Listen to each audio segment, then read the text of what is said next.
नमस्ते दोस्तों। ये जो वीडियो है ये बहुत ज़रूरी होने वाला है, क्योंकि इस वीडियो में जो मैं बताऊंगा बहुत सारे लोगों का कन्फ्यूजन है। मैं आपको ये बताऊंगा कि बहुत सारे लोग ये सोचते हैं कि अगर हम भगवान को मानने लगते हैं, ध्यान करने लगते हैं, तो हमें कोई बीमारी नहीं आती है।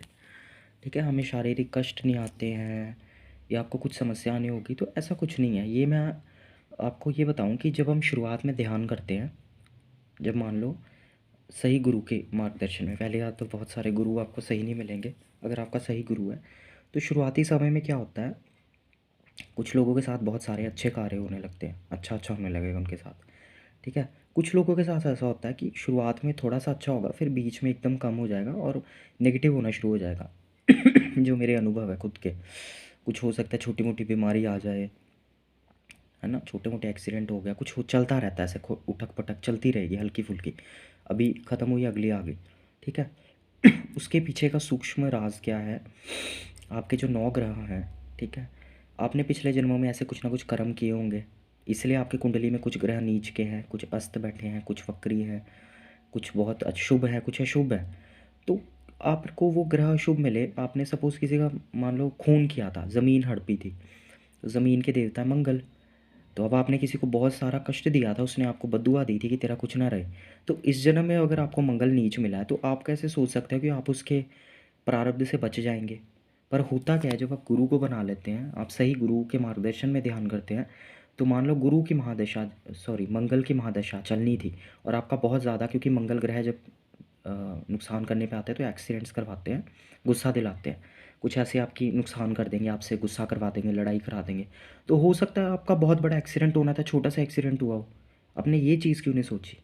और साथ में आपने ये चीज़ कभी सोची ही नहीं कि जब हम ध्यान करते हैं, जैसे मेरी खुद की अवस्था है, जैसे अगर मान लो कुछ हम दुनिया में रह रहे हैं, कंदराओं में तो रह नहीं रहे, तो कुछ मान लो गलत भी हो गया, कुछ किसी से लड़ाई भी हो गई, किसी कई बार मन उदास हो जाता है ना, कुछ ऐसी अवस्था हम कलयुगी लोगों के बीच में है। तो पर आपने ये चीज़ नहीं देखी है कि जब हम अपने गुरु के शरण में बैठ के, जैसे मैं अपने गुरु श्री माता जी हैं, इनके समक्ष जब बैठता हूँ और ध्यान करता हूँ, तो वो सारी चीज़ें, गुरु इतना, जो आपका गुरु होता है वो इतना करुणामयी होता है, गुरु में इतनी प्रेम शक्ति होती है कि गुरु आपको एकदम साफ़ कर देता है। गुरु एक तरह का वॉशिंग मशीन होता है कि जो भी संसार की गंदगी है, आप उसके सामने बैठते हो, ध्यान लगाते हो, तो वो सारे के सारी चीज़ें खींच लेता है। जैसे गुरु, जैसे मैं श्री माता जी के सामने बैठ के ध्यान किया, तो अनाहत चक्र जो होता है प्रेम का चक्र है। तो मान लो आपको दुनिया में किसी ने दुख दे दिया, तो दुख जो है वो अनाहत चक्र को बंद कर देता है, प्रेम को कम कर देता है। ठीक है, तो जैसे ही हम ध्यान में बैठे तो हमारी ऊर्जा फिर से बन गई। तो कितनी बड़ी चीज़ है, वो जो गंदगी हमारे अंदर थी, सफाई भी तो हो रही है। कितनी बड़ी चीज़ है। कितने सारे ऐसे लोग हैं जिनको गुरु ही नहीं मिलते, जो गलत गुरुओं के चक्रों में और इधर उधर भटक रहे हैं, पैसे लगा रहे हैं, पता नहीं क्या क्या कर रहे हैं, है ना। हमें, मैंने देखा है कि आज का जो इंसान है कलयुग का, ये थोड़ा इम्पेशेंट है। इसको ये है कि अभी अभी गुरु बनाया तो मेरे साथ कैसे नेगेटिव हो गया, मुझे कैसे बीमारी होगी।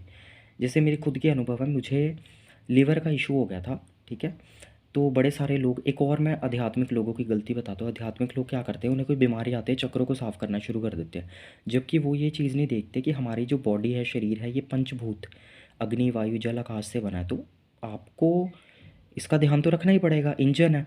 जैसे मैंने अपने वीडियोस पे बताया कि आप समय समय पर तेल मालिश करते रहा करें। ठीक है, आप एक नियमित आहार खाएं, और मेरे एक चैनल पे वीडियो है कि अपनी बॉडी टाइप पहचानें कि आप वात पित्त कफ में से आपका शरीर कौन सा बॉडी टाइप है। इसी से आपकी 70% बॉडी की समस्याएं शरीर की ख़त्म हो जाएंगी।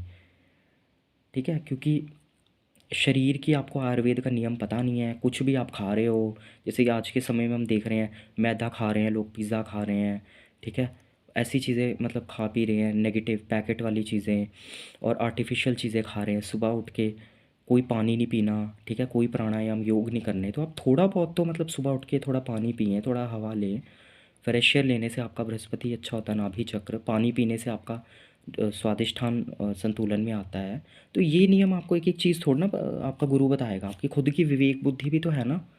आपके जो मूलाधार में गणपति बैठे हैं, आपको भी तो अक्ल होनी चाहिए। गुरु अब इतने बड़ी, गुरु का सिर्फ एक मकसद है कि मेरे जो चेला है इसको शरीर से परे ले जाके इसको मोक्ष हो जाए। गुरु का ये काम है कि इसको जन्म जन्मांतर से इसकी मुक्ति करना। ठीक है, बाकी आपके शरीर के लिए योग आयुर्वेद ये जड़ी बूटियाँ सब बनाई गई है, तो क्यों नहीं इसको इस्तेमाल करते। और फिर पूजा पाठ करके बीमारियां फिर ठीक नहीं हुई। और इसके कारण क्या हो रहा है कि ये तांत्रिक और ये गलत गुरु और ये सब जो आप देख रहे हो है ना, बीमारी ठीक करने के नाम पे आपको ब्लैकमेल करेंगे कि यार कि आप लोग हमारे संस्था से जुड़ जाओ, आपकी बीमारी ठीक हो जाएगी। फिर उन लोगों को बुरा लगता है कि हमारी बीमारी ठीक नहीं हुई। क्यों नहीं हुई? वो होगी ही नहीं, क्योंकि वो बीमारी आपके गलत लाइफस्टाइल के कारण आपको हुई है, क्योंकि आपने आपका सोना उठना खाना पीना लाइफस्टाइल ख़राब था। तो उसको तो आपको दवाई लेके लाइफस्टाइल ठीक करके करना था ना। बाकी आपको शक्ति तो भगवान ध्यान में दे ही देते हैं, क्योंकि आज के समय में तो लोगों के पास इतना भी समय नहीं है कि वो ध्यान कर लें, मतलब अपने लिए योगा कर लें। योगा करने का टाइम नहीं है, 5-10 मिनट लगते हैं। मैं जैसे सुबह उठ के कपालभाति 10 मिनट, कपाल अनुलोम विलोम 10 मिनट, एक गिलास पानी पीना, सुबह की धूप लेनी है, आँखों की थोड़ी पुतलियाँ जैसे घुमा के कसरत करनी है, मुझे चश्मा है इसलिए। और सूर्य भगवान के सानिध्य में बैठ के सूर्य की रोशनी से आपकी मांसपेशियाँ अच्छी होती हैं और आपका विटामिन डी पूरा होता है। तो जब आप ये चीज़ें करेंगे, प्रकृति से जुड़ेंगे, तो आपको कैसे बीमारियाँ हो सकती है, ये नहीं है बीमारियाँ। अब आप ये चीज़ जान लो, हम शरीर 5 भूत से बने, तो हम बड़े हेक्टिक, आज वो समय नहीं है कि हम नेचुरल चीज़ों में रहे। आप देख रहे हो सुबह उठ के लोग जॉब जा रहे हैं। पहले एक हस्बैंड ही जाता था, वाइफ भी जा रही है, बच्चे, तो एक भागम भाग लगी हुई है, तो बीमारियाँ तो आएंगी। पर उससे बचने के लिए जब आप स्वस्थ हैं, आपके पास जब शक्ति है, तो आप ध्यान और योगा और प्राणायाम इन चीज़ों को क्यों नहीं अपनाते? जैसे मैंने ये अपने चैनल पे हेल्थ की टिप्स कुछ बताए हैं, उन चीज़ों को जब आप अपनाओगे, आपकी चीज़ें ठीक हो जाएंगी। अब यहाँ पे लोग, मैं एक संस्था से जुड़ा, वहाँ मैं देख रहा हूँ, वो कहने को ध्यान लगाते हैं, पर उनमें कोई ऐसा विवेक बुद्धि या सुबुद्धि दिखाई नहीं देती है। वो एक सात्विकता जो होती है ना, बस बाहर से ढोंग है उनका। वो क्या करते हैं, पिज़्ज़ा खा रहे हैं, ठीक है, और उन्हें ये नहीं पता कि ज़्यादा खाने से वासनाएं जो हैं बढ़ती है, बलतर होती है।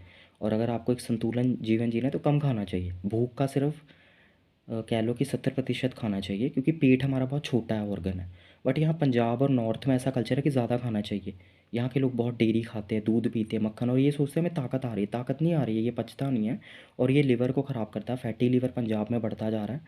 और इससे क्या होगा, जब आपका पेट खराब रहेगा, आपका मन खराब रहेगा, आपका दिमाग अशांत रहेगा, और आप लोग सड़क पे चलते हुए फिर लोगों को गालियाँ देते हैं, फिर ये लोग, आपके मन में शांति रहेगी। तो आपका खाना संतुलित होना चाहिए, जो ज़रूरत है उसको खाओ। और वही जब आपका मन शरीर हल्का होगा, तो आपका मन प्रसन्नचित रहेगा, फिर आप सबका भला कर पाओगे, ठीक है, अपने जीवन का उद्देश्य पा पाओगे।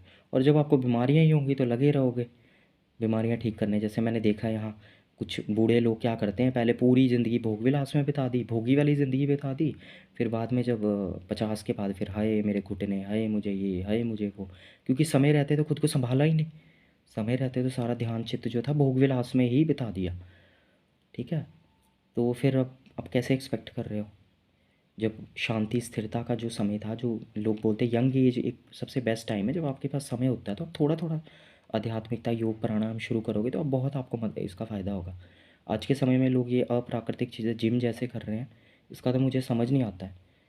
जैसे जिम उन लोगों के लिए जिनका शरीर कफ प्रधान है, जिनके शरीर में बहुत फैट है, या जिनको बहुत ज़्यादा मेटाबॉलिज्म बढ़ाना है, या फिर उनको थोड़ा पतला होना है, बहुत हैवी है शरीर दिखाने के लिए और ये सब चीज़ों के लिए, तो ये इसका मतलब कि अ, सुबुद्धि की कमी है।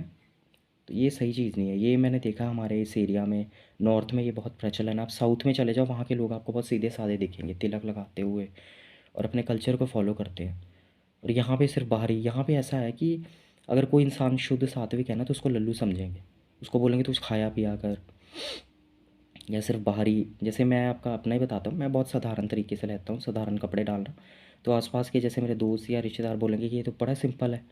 मतलब लोगों को सिंपलिसिटी भाती नहीं है। लोगों को चाहिए, जब तक तुम बंदर की तरह दुम ना कटवा लो ना अपने, जब तक बाल खड़े करके कलर ना करवा लो, टैटू, ये सब फालतू की चीज़ें ना कर लो।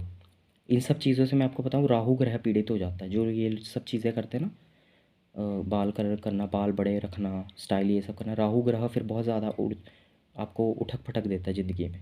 फिर लोग बोलते हैं राहु ग्रह ने ऐसा कर दिया, उसने नहीं किया है, हमारी खुद हम सात्विक लाइफस्टाइल को अपना नहीं रहे हैं, तो वो तो करेगा ही। शांत हम होना नहीं चाहते, हमको तड़क भड़क ये सब चीज़ें चाहिए, तो फिर कैसे हम जीवन में सुख शांति हम ढूंढ रहे, कैसे मिलेगी?